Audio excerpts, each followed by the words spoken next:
In this channel's very first video, we put the Nintendo Famicom on trial. And despite the console's quirks and how well it performs in emulation, it was this court's verdict that you should go out and spend your money on acquiring a Nintendo Famicom. Did I leave something out? Did I screw something up? Did I get it right? What did you think of how the trial was conducted? We answer those questions and more when we take up case number 23-01 on appeal.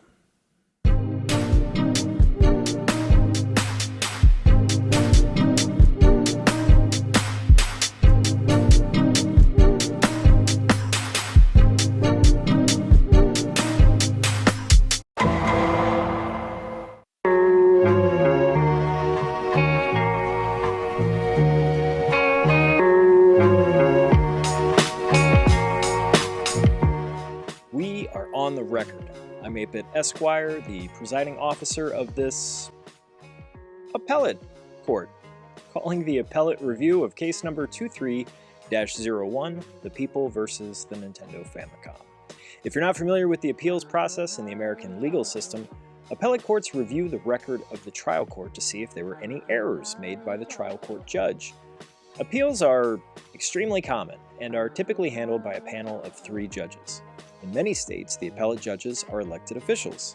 But with the federal government, appellate judges are appointed by the President of the United States and confirmed by the U.S. Senate. There's some Con Law 101 for you kids out there.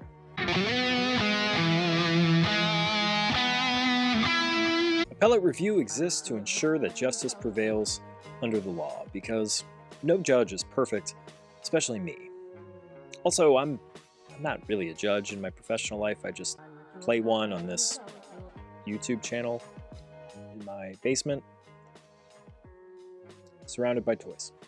Sometimes there isn't even a hearing on appeals, and the appellate judges will decide an appeal based upon the parties' briefs and filings alone. So this is going to be more of an informal proceeding today. There's no starched shirt, there's no tie, no suit, just me sitting here talking about all the crap that I screwed up. Today we're going to talk about some things I left out of case 23-01, and because YouTube encourages its creators to engage with its audience, I'll read your comments on how that trial was conducted. Because really, what matters is what you, the audience, thinks. I mean, what's a media platform without an audience? It's basically Paramount Plus, I guess. Anyway, this should be a lot of fun. Let's get started. So maybe I was a little harsh in some of the criticisms I had regarding the Famicom. If you'll recall, I took serious issue with the Famicom's controller cable length, which made playing the Famicom from your sofa an impossibility. But there is a pretty easy workaround to this issue that I myself use all the time with consoles that only output RF. Instead of keeping my Famicom connected to my main gaming setup, I'll attach my RF demodulator or my VCR using an extended, fully shielded coaxial cable. This particular cable that I use is a 20-foot extension cable I found on Amazon, and I'll leave a link in the description below. Simply connect one end of the cable to your Famicom and the other end connected to an RCA to F-type adapter, which is connected to the rear of your VCR or your RF demodulator. These little adapters can be found cheaply on Amazon, and I've left a link below for these as well. By the way, these aren't affiliate links because I don't know how to do that. By using this extended cable, I can bring the Famicom closer to my sofa so I can enjoy the Famicom with its original controllers. Here I've connected the Famicom to my VCR, which is then connected to the RetroTink 5X through a composite video connection. That's right, folks, that's glorious RF stretched to a 65-inch OLED display, the way God intended. Another benefit to using this thick coaxial cable is you're getting far better RF shielding than you would on the original RF switch that came bundled with your Famicom or NES. The thin wires used back in the mid-80s probably did the job with the limited amount of radio interference in homes during that era, but nowadays, forget it. It's a mess. A thick, shielded cable will really improve your picture quality, almost looking as good as composite. However, if you're living in a dense urban area, a shielded cable will really only get you so far. I've left a link to a great video done by Bob from RetroRGB a few years ago on this very topic. Make sure you check it out. If you're not interested in having a massive cable stretching across your room, you could also pick up this NES to Famicom controller adapter, which connects through the Famicom's controller port on the front of the console. This way, you could use your original NES controllers and light guns with acceptable cord lengths. Or you could use my preferred way to play the Famicom using 8-Bit Do or 8-Bit Do, whatever their name is, their 2.4G wireless NES controller. I'll leave a link to purchase this adapter in the description below. And I should mention, I'm linking to the Mr. Add-ons website, and you should definitely support his shop, even though he blocked me on Twitter.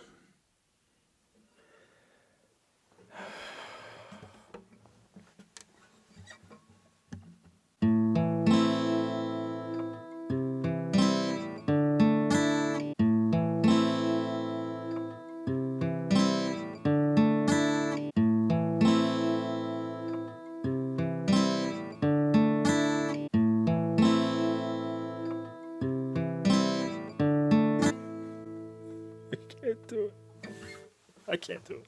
If you're technically gifted, you could always wire your own adapter. Here's a helpful video I found on how to do just that from YouTuber Roxalid Productions.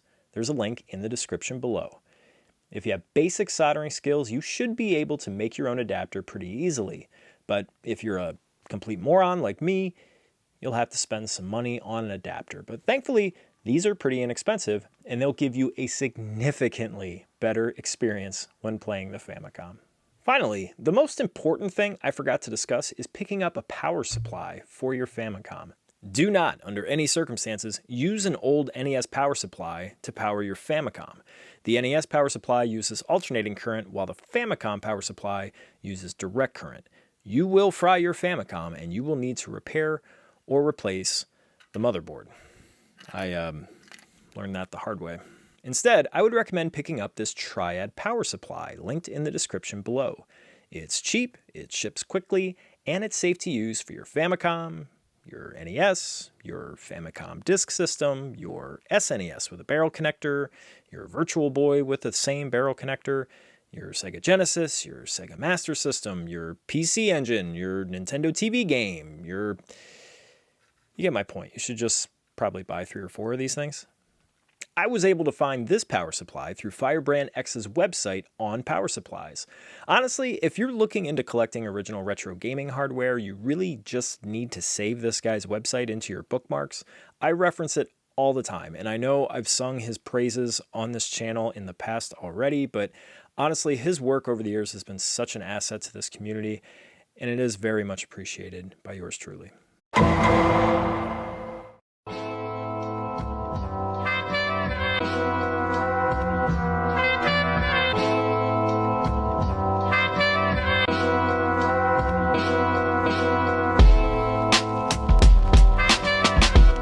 Now I'm going to take the opportunity to interact with you, the audience, and read your comments. Here's a comment from Scald. First, thank you. Here's a comment from user Jonathan Hinson. Second, thank you. Here's one from user Pedro TFP. Great video, a pleasure to watch. If I may, the video looks a little dark. Is that maybe on purpose in order to look like an old Law & Order episode, like the font? If so, nice touch. Actually, the video looked really dark and my A-roll looked absolutely terrible because I simply didn't know what the hell I was doing. Who knew that using a 13-year-old DSLR, setting it on auto with a cheap kit lens would look terrible with low lighting in a dark basement? I found out the hard way, and yeah, I'm pretty embarrassed by how the overall production value of that video looks, but it was my first crack at this. If you look at this video, or maybe my most recent video on Michael Jackson's Moonwalker, compare that to the first video, I think I'm starting to get the hang of this, so just bear with me. I appreciate your support, despite all of those terrible, terrible production issues. Here's one from Bob from Retro RGB. What was up with the shots of you on camera in the first one? It looked like they were shot on a webcam via Netscape Navigator. Don't you have that nice camera? Yeah, I know, Bob. It looked like shit. I get it. Let's just move on. Dick. Here's one from Customer Copy. Absolutely love this. Keep them coming. Yes! Customer Copy. The soundtrack to my videos has been made by probably the most talented musician I know. He also happens to be my best friend from high school, and he's now an expat living in the Great White North, living his best life.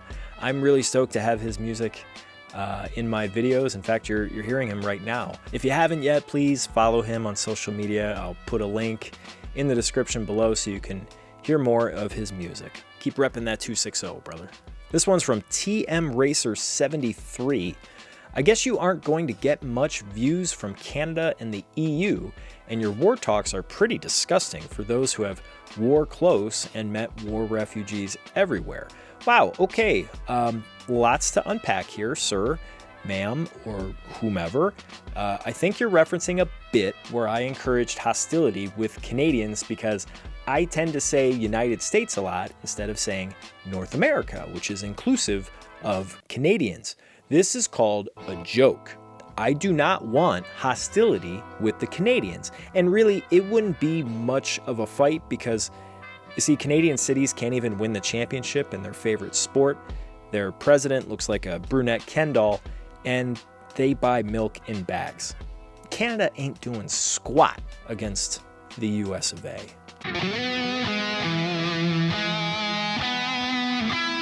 But really, I love Canadians and I love Canada. They're great people, and I'm actually very jealous of their quality of life. Except for French Canadians. They're real assholes.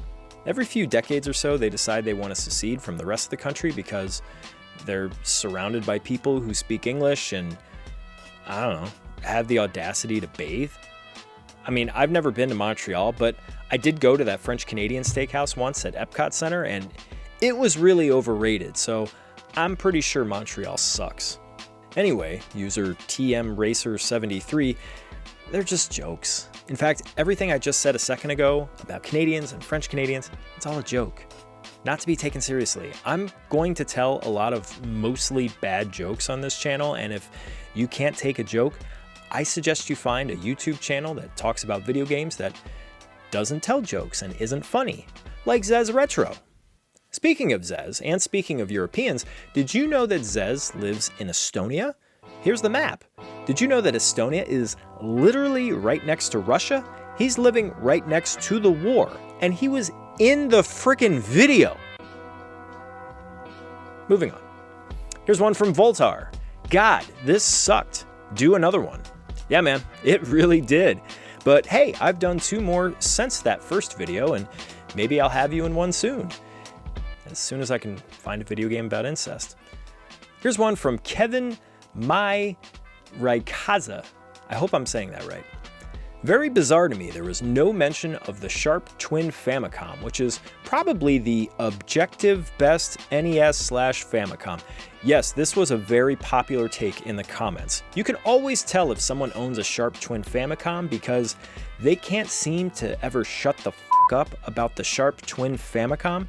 You'll see them on Twitter constantly showing off their Sharp Twin Famicom that is always in need of repair because it can't read Famicom Disk System games. And that's the other thing about Sharp Twin Famicom guy, is that Sharp Twin Famicom guy doesn't own just one Sharp Twin Famicom. He or she has multiple Sharp Twin Famicoms in various color combinations. And I get it, it's big and it's awkward, but it performs really well and it's colorful and it's beautiful. It's basically Lizzo, if Lizzo was a video game console. And yes, I know, I keep saying Sharp Twin Famicom because that's the very reason why I didn't talk about the Sharp Twin Famicom. It's a Sharp Twin Famicom. It's not a Nintendo Famicom. You follow me? Look, in case you're still struggling, if I were to put this disc into a Sharp Twin Famicom, this is what would happen.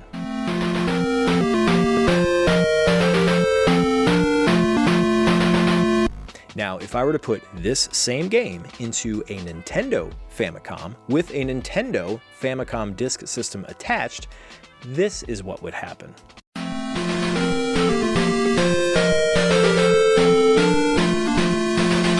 Oh, way cooler, isn't it? Yeah, so Sharp Twin Famicom guy, you're right. I didn't talk about your favorite console, the Sharp Twin Famicom, your big, goofy plastic box, because it ain't Nintendo, bro. Also, simply because I don't own a Sharp Twin Famicom, so if you'd ever like me to talk about it on this show, send me an email at 8bitesquire@gmail.com. This concludes the Appellate review of case number 23-01, The People versus the Nintendo Famicom. Sure, it had its shortcomings, but by buying a cheap, shielded coaxial extension cable, you can get decent picture quality from the Famicom, giving you the ability to enjoy this classic console from your sofa in near composite video quality. In addition, you can purchase readily available adapters, enabling you to play your Famicom with your favorite wired or wireless NES controller. Or, if you have the soldering equipment, you can just make your own at a fraction of the cost. In summary, the decision of the trial court is affirmed. You should stop what you're doing right now to go and buy a Nintendo Famicom for your collection. It has a beautiful case design, an incredible software library, and in my opinion, it represents the golden age of video games, all at an affordable price. You will not regret picking one up.